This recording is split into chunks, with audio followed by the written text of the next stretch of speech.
These are 10 things that show off the darker side of Peter Griffin, starting with him being the world's worst friend. Many instances of this are prevalent throughout the show. There's that time he claimed Joe's pool as his own, and also when Peter banned Joe and his handicapped friends from coming to his restaurant. But perhaps the best example of Peter's bad behavior is in the episode Lottery Fever, in which the Griffins discuss their financial struggles when the news suddenly starts talking about Quahog's current Powerball craze. Peter ends up making a drastic decision because gambling, I don't know, look at this. My God, Peter, there are thousands of lottery tickets here. Where did you get the money for all these? Simple. I took out a second mortgage on a house. Crazy enough, the Griffins actually win the $150 million Powerball, but Peter's behavior begins to make a turn for the worse. His friendship with Quagmire and Joe begins to feel awkward as he comes to a brash conclusion.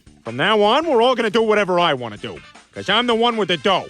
This leads to some comedic moments, some of which are just outright weird, but it goes too far when he takes out a BB gun and forces his friends to dance for him. Letting the power go to his head, Peter outright shoots Joe in the eye, and Joe explains later that the damage was permanent. This is a glass eye, Peter. They had to remove the one you shot. His friends decide to forgive him for his heinous actions regardless, and the episode ends right where it began. This was the beginning of a season full of memorable episodes in my opinion, but we can't neglect just how vile Peter can be. Which brings us to the time he made God mad. The episode, If I'm Dying, I'm Lying, begins with Peter and Chris bonding over the show Gumble to Gumble Beach Justice. Which, by the way, I have no idea why two straight guys would want to watch this show. No clue at all. Anyways, a week passes and they return to the television with Tom Tucker announcing the cancellation of their favorite show. Obviously upset, they go to the TV station to make some changes, but no luck. Peter then hears of a Make-A-Wish kid, or Grant a Dream as they call it here, getting his wish answered, and he strives to do the same. So, he calls them up and says that his son Chris is dying. They pull up to the officer, and Peter tells them of his son's imminent demise in the most convincing way possible. He's got a very rare disease called tumor syphilis itis. Lying to the Make-A-Wish Foundation is one thing, but doing it poorly and still getting away with it is pretty baffling. Peter even implies that he's down to continue lying to the charity through two other vulnerable children that he has back at home. Chris, learning from his father, continues to gain from this lie by getting out of a test at school. Later that night, a band begins to play in front of their house, and the man from Grant a Dream is there for a follow-up. Things are clearly out of hand, but Peter only elevates things further. There's only one way out of this. Chris is all better. I cured him. You cured him? That's right. I have divine powers.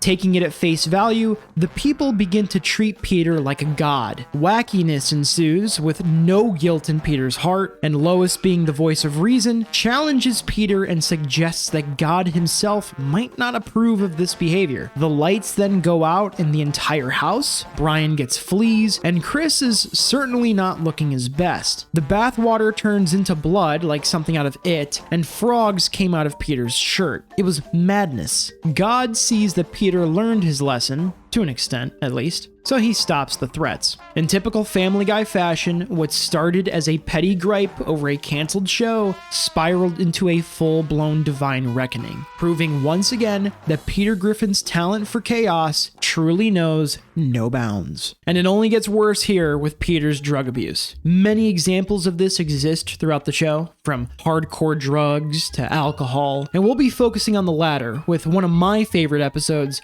Friends of Peter G. It begins with Peter and Brian at the movie theater. Peter, being the intellectual we all know him as, decides to sneak booze into the theater and share some with Brian, which results in some wackiness. All right, Iron Zering, you asked for it.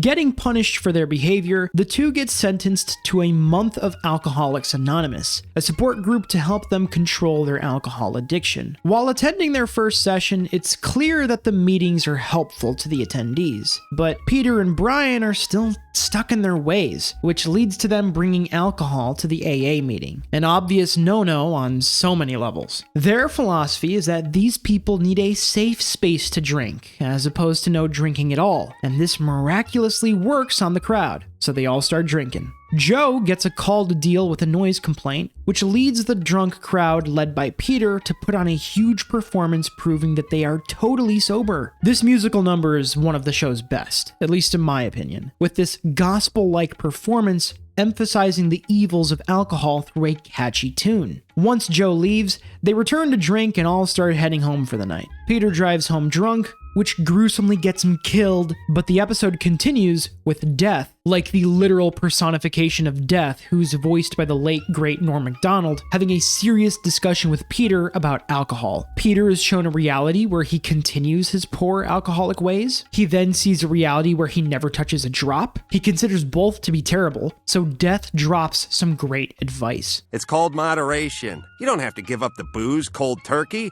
You just have to be responsible with it. And so, Peter is given a second chance at life with a valuable lesson in mind. It's one of those rare Family Guy episodes that gives the audience a lesson to walk away with. And while that's great, Peter driving under the influence was a horrible moment that can't be overlooked. And the same goes for his actions in the episode titled The Courtship of Stewie's Father, which, what he does here, should make him a contender for the world's worst husband. The episode begins with Stewie being fed up and bored. He acts as his classic Lois-hating self, while Peter is frustrated with his life at work and the lack of praise he receives there. Lois explains to Peter that he needs to spend more quality time with Stewie, so he makes a few attempts at this, but nothing sticks until Stewie sees Peter hurt Lois by accident and loves it. Therefore, a harmful trend ensues. Don't get me wrong, this is a great episode, but the following scene is why it made it on the list.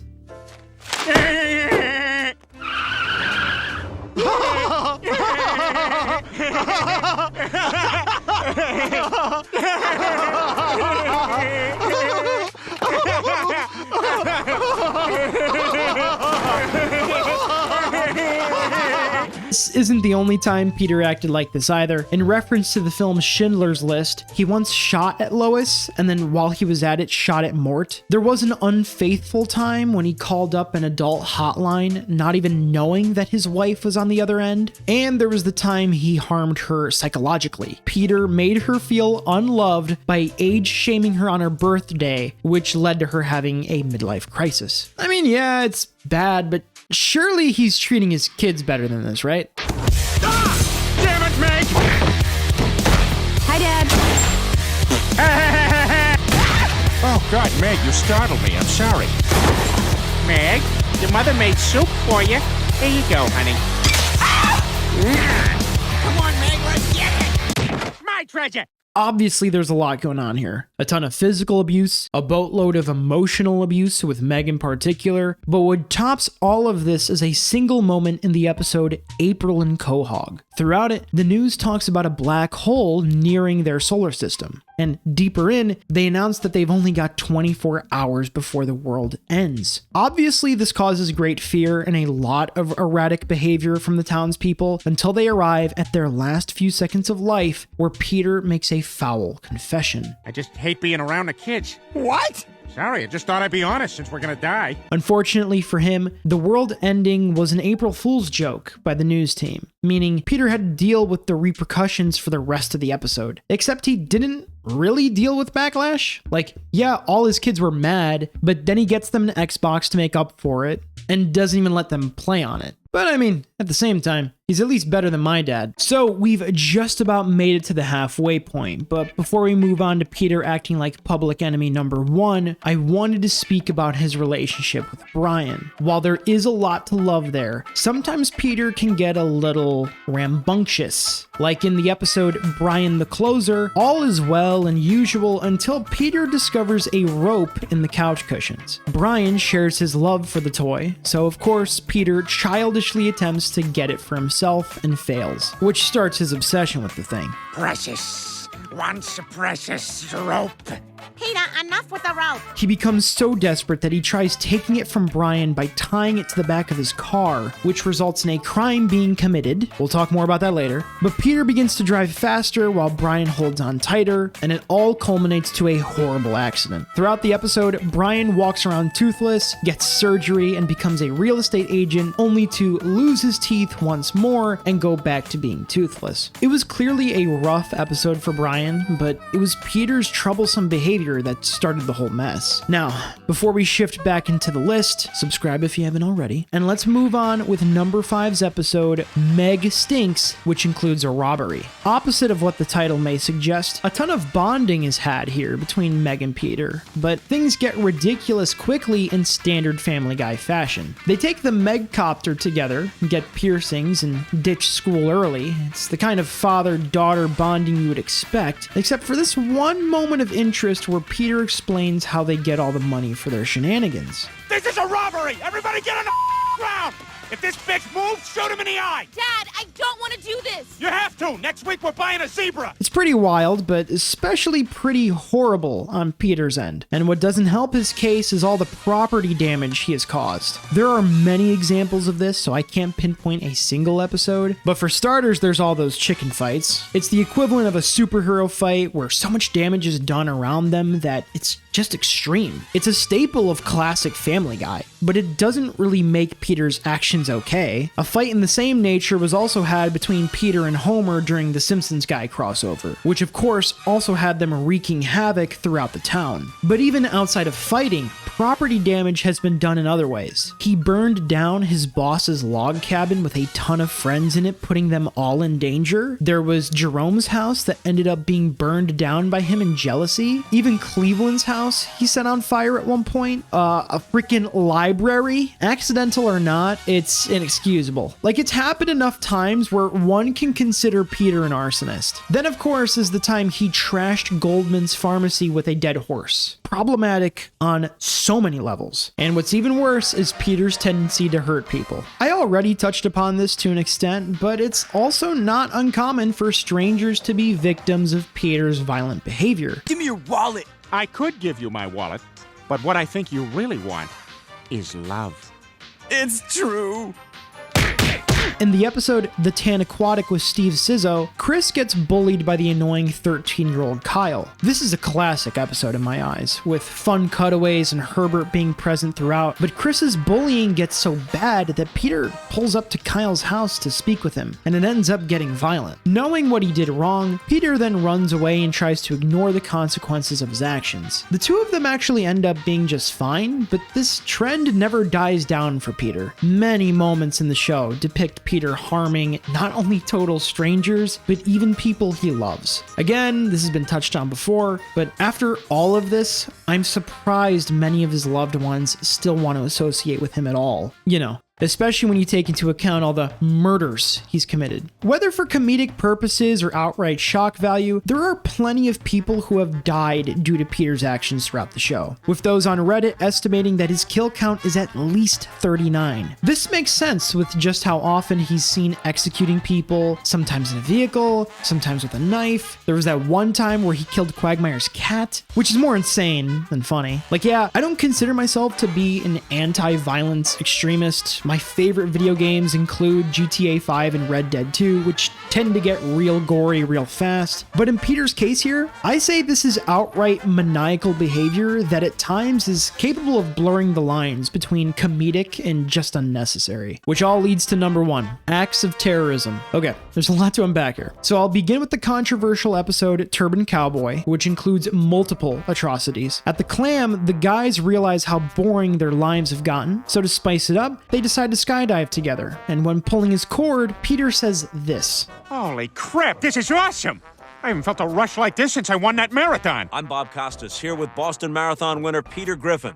Peter, how did you do it? I'll tell you, Bob, I just got in my car and drove it. And when there was a guy in my way, I killed him. That doesn't need an explanation, right? It's obviously messed up. But what's really unfortunate is that the episode just so happened to release a month before the Boston Marathon bombing. So for a while, this was taken off the air. but I didn't even get to the rest of the episode yet. Skydiving starts to become a solid little hobby for Peter, and he has a lot of fun with it. But after getting too comfortable, he ends up in the hospital and meets Mahmoud, who ends up being a close friend of Peter's for a chunk of the episode, but it becomes problematic once the friend reveals his plan to blow up the Quahog Bridge. Joe finds out that there's a potential threat and has Peter put on a wire. Danger ensues, but thankfully he's stopped just in time. So now they celebrate and live happily ever after. Yeah, I think we could all use a drink. Tell you what, let me call Horace and tell him to get our table ready. So he blew up the bridge. Ended the lives of all those marathon runners. He blew up 2 hospitals as well, actually. One of them was dressed as the Joker, another was just a children's hospital. And yeah, I don't care if it was on accident, it was still terrible. And obviously there was all of that madness I talked about earlier. Peter is not just evil, he's a threat to society and needs to be stopped at all costs. He is pretty funny though.